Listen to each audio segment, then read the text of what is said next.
please subscribe and don't forget to press the bell icon to get notified whenever we upload a new video. Prakash Diwan, market expert, joins us now.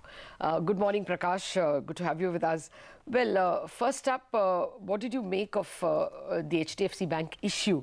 Today, we should largely ignore it. It was an aggressive 9% rise almost in the ADR, but no impact for domestic investors?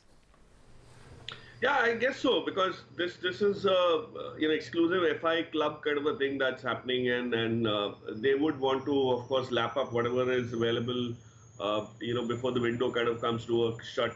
But my sense is it also tells you that in this market, the flight to safety will make HDFC Bank get re-rated, given that now we've seen all banks come up with whatever they could, and some of the numbers tell you that HDFC Bank still has a very, very positive, deserving premium that it would kind of continue with. So I don't see there could be any letdown in terms of the kind of appetite that people have for HDFC Bank. And then that is what is kind of very clearly, the underlying takeaway that I have from this demand that's there. Just because this window is precipitated, it means that it's still there, it's latently there, and it could last for much longer.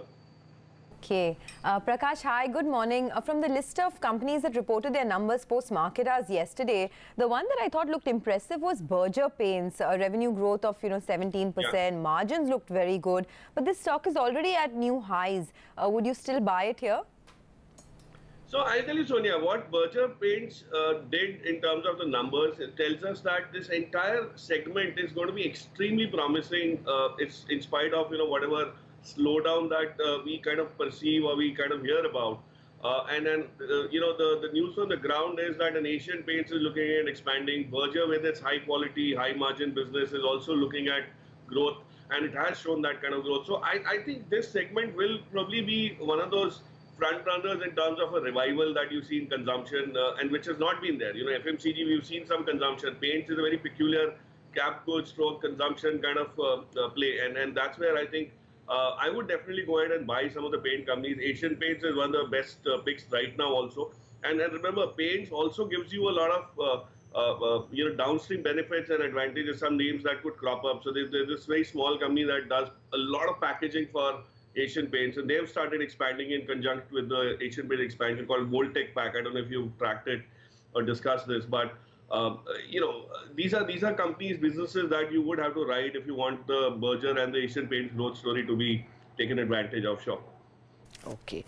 Well, among the other results is Apollo Hospitals. Is that a stock that you care for, or you have tracked? It's, inline numbers, nothing very surprising.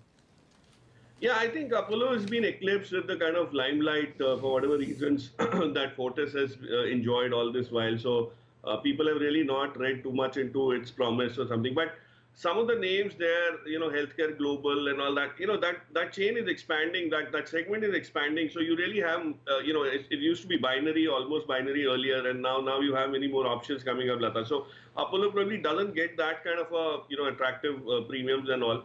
But my sense is, yeah, you'll have to wait for a while to see whether, they get out of this whole thing in a way that's positive for the sector, and the headwinds get positive. So I agree, the numbers are in line with expectations, and thankfully there were not very high expectations before the numbers. So that's one of the reasons why the stock might not see such a major reaction or strong reaction. But among the numbers that we saw yesterday, I don't know if you've done this before I started on the show, but there's one company that's a very good representation of capex in the industrial segment, and that's the company called WPIL. And phenomenal numbers. It's a small pump business, but very specialty, high-powered pumps, high-diameter pumps. And that's one company that's done phenomenally in terms of EBITDA growth, in terms of top-line growth. So that tells me that there is, and valuations also are undemanding in terms of, you look at some of these companies that start revivals, and then you miss out on that. And for example, this is available at a 12 and a half TTM PE price earning multiple, which is really not something to, that you feel worried about. So these are things that people should be looking at this point in time, and there's been a little bit of cool off in the mid caps as well.